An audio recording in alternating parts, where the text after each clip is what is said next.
अस्सलाम वालेकुम।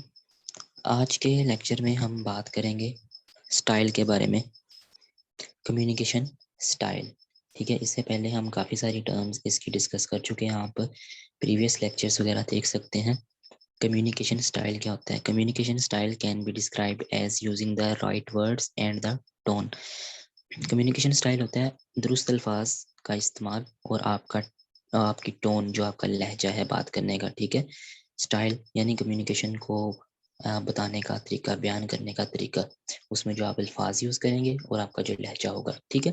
तो components of style include tone. Tone क्या होती है? आप कह रहे होते हैं, आजकल रोज़मर्रा की ज़िंदगी में ये वर्ड बहुत यूज़ होता है, यार तुम किस टोन में बात कर रहे हो मुझसे। आपने भी सुना होगा टोन मतलब यार आप किस लहजे में मुझसे बात कर रहे हो। तो टोन क्या होता है? The overall effect that is created. Communication को बयान करते वक्त जो ओवरऑल इफेक्ट क्रिएट हो रहा होता है उसे बोलते हैं टोन। टोन में इलुसिडेट इधर प्रोफेशनल यानी फॉर्मल और informal attitude and therefore must be chosen wisely, ठीक है। अब ये जो टोन होती है ये आपकी प्रोफेशनल यानी फॉर्मल और इनफॉर्मल के तौर पर भी, एटीट्यूड के तौर पर भी यूज़ हो रही होती है, तो इसको दयानतमंदी यानी ईमानदारी से ही चूज़ करना चाहिए। One should concisely aim for a warm and friendly yet firm and honest tone for communication in business। इसको हम एग्जाम्पल के थ्रू समझेंगे तो आपको ज़्यादा बेहतर समझ आएगी। अब यहाँ पे हम ये चार चीज़ें हैं यानी चार टाइप्स हैं टोन्स की, इसमें हम इसको इधर और के लिहाज से देखेंगे, यानी पॉजिटिव और negative, personal, in person, firm, request के हवाले से इसको देख रहे होंगे। तो टोन की अगर पहली टाइप की बात करें तो यहाँ पे अप्रोच होती है। आपको किसी भी चीज़ को हासिल करने की अप्रोच क्या है, ठीक है। इधर में अगर हम बात करें, हो सकता है या नहीं भी हो सकता, ठीक है। इधर और we are out of stock. हमारा जो प्रोडक्ट्स हैं वो यानी ख़त्म हो चुकी हैं, यानी we are out of stock, हमारे पास कुछ भी नहीं बचा। तो ये एक नेगेटिव बात है ना। तो we will be getting new stock by tomorrow. अब इसने कितने प्यारे अंदाज में बात की है, ये एक पॉजिटिव अंदाज है, ठीक है। पॉजिटिव टोन में बात कर रहा है, ये पॉजिटिव अप्रोच है इसकी कि हमारा जो न्यू स्टॉक है वो कल हमें हासिल हो जाएगा। अब इसमें एक टोन्स में दूसरी टाइप आती है मूड की। आपका मूड कैसा है? Right the report. अब ये कैसा मूड शो कर रहा है? गंदा सा मूड शो कर रहा है ना। राइट द रिपोर्ट, रिपोर्ट लिखो।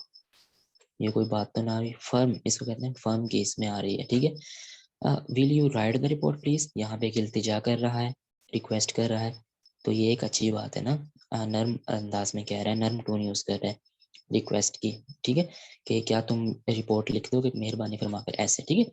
पर्सनली और इम्पर्सनली। अब यू विल रिसीव अ 3% पे रेज। अगर मैं पर्सनली बात करूँ ना तो आपने सीधा कह दिया तुम्हारी तनख्वाह में ना ऐसे 3% इजाफा है, ये तो पर्सनली बात होगी। फिर अगर इम्पर्सनली बात करेंगे ना, वो ऐसे होता है, it has been agreed by the board. ये बोर्ड ने इत्तेफाक किया है, फैसला किया है कि जो एम्प्लॉयज़ की पेमेंट है उसमें 3% इजाफा कर दिया गया। उसके बाद इम्फेसिस होता है जोर डालना किसी चीज़ पर, ठीक है, मनवाना। द मीटिंग इज टुडे, जाके सीधी बात कर, द मीटिंग इज टुडे, आज मीटिंग है, ये कोई अच्छी बात नहीं।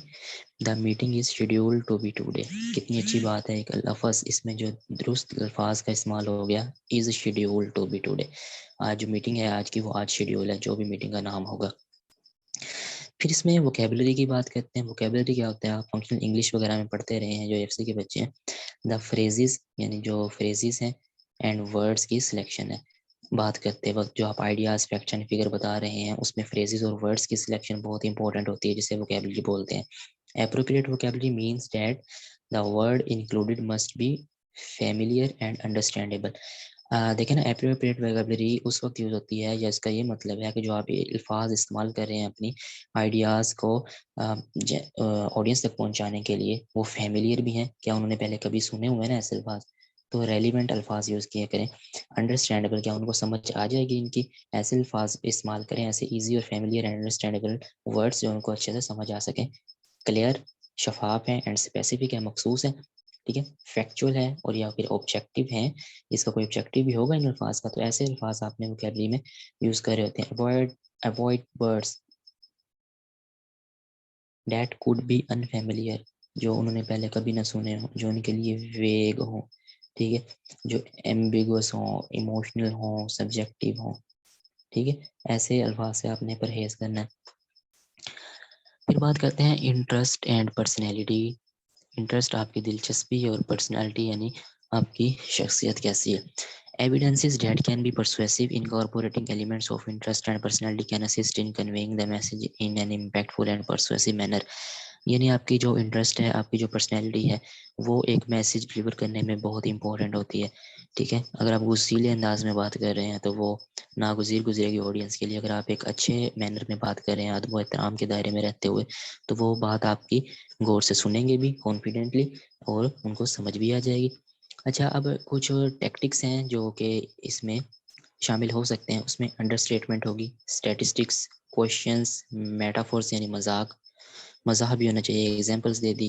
अब जैसे मैं अपने इन लेक्चर्स में बहुत फ़नी एग्जांपल्स भी देता रहता हूँ, साथ साथ ह्यूमर, मज़ाक, क्यूरियोसिटी, ठीक है, एनालॉजी, तो एनेक्डोट। तो ऐसी ऐसी ये सब एक टैक्टिक्स होते हैं। ये टैक्टिक्स आगे हम डिस्कस भी करेंगे, ठीक है, टैक्टिक्स क्या होते हैं, टैक्ट्स क्या होते हैं। अच्छा, ये लाइंस हैं जो ये आपने खुद पढ़नी है, ये इसी के बारे में, कोई इतनी इसमें कुछ खास बात नहीं लिखी हुई है, आप रीड कर लीजिएगा। हम नेक्स्ट चलते हैं रीजंस की तरफ। This is the reason that content for written communication must be planned carefully. जो हम रिटन कम्युनिकेशन कर रहे होते हैं कंटेंट के लिहाज से, उसको केयरफुली प्लान किया जाए। तो कैसे किया जाए? फ्लेक्सिबिलिटी, यानी छूट होनी चाहिए ना, जरूरी नहीं है कि ये काम कॉन्स्टेंट तो ये करना ही करना है। Constantly seek and receive feedback in order to read the signals from the reader. This is the particular important in sales. ठीक है, जैसे ना आप कोई सेल्स कर रहे हैं, आप शॉपकीपर हैं एंड एक, जैसे मैं शॉपकीपर हूँ, आप मेरे ग्राहक हैं, ठीक है, आप मेरे पास आते हैं। मैं एक जैसे आज कल विंटर सीजन है, तो मैं कहता हूँ भाई ये लेदर जैकेट है ना, ये मैं सिर्फ दूंगा 3500 की आपको।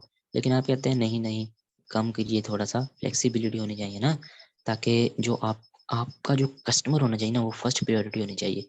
उसको इज्जत देंगे ना, वो आपको भी इज्जत देगा, ठीक है, उससे फिर आप अच्छा प्रॉफिट कमा सकते हो। अब आप कहेंगे नहीं यार, ये मैं मुझे इतने में जो ग्राहक है ना, वो कहता है नहीं यार, प्यार मोहब्बत करो भाई, कि 2500 की दे दो। लेकिन आप उसे कहते हैं नहीं यार, इतने में तो मुझे नहीं पड़ी। तो आप ऐसा करें, कोई ऐसी डील करें जहाँ पर आप भी मुत्तफिक हो जाए, मैं भी मुत्तफिक हो जाऊँ।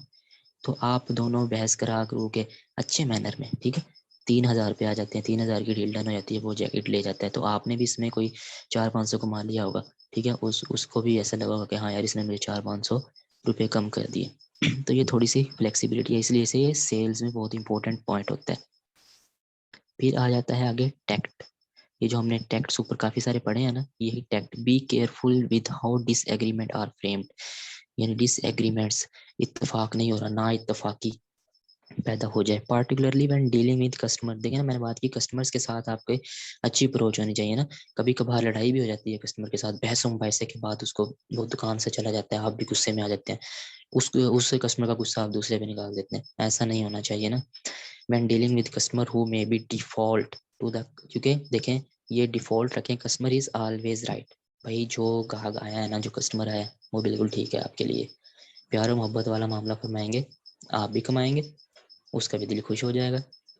एंड द एक्यूरेसी, एक्यूरेसी क्या होता है? एक्यूरेशन, एक्यूरेट, करेक्टनेस, यानी करेक्ट होने चाहिए ना। Credibility and authenticity in any information means presenting it accurately, इसको अच्छे अंदाज में देना है, बिल्कुल सही अंदाज में। As received from reliable resource. अब जैसे कोई मोटिवेशनल स्पीकर है, आपने उससे कोई बात सुनी है, ठीक है, जैसे आपने सुनी है ना, अगले को, दूसरे को भी वैसे ही एडवाइस करना है, ठीक है, वही बात बतानी है बिल्कुल। देखेंगे ना, रिलायबल सोर्स है आप मोटिवेशनल स्पीकर से। जैसे कि इंडिया का एक मोटिवेशनल स्पीकर है सोनू शर्मा, ठीक है, वो काफ़ी सारी ऐसी बातें करता है। तो उसको अगर मैं कुछ सुनूंगा ना, मैं आपको वही बताऊंगा। ये रिलायबल सोर्स कौन सा है? सोनू शर्मा है। मैं आपको एक्यूरेट बता रहा हूँ। Any in accurate content mean losing readability और कॉन्फिडेंस ऑफ द रीडर।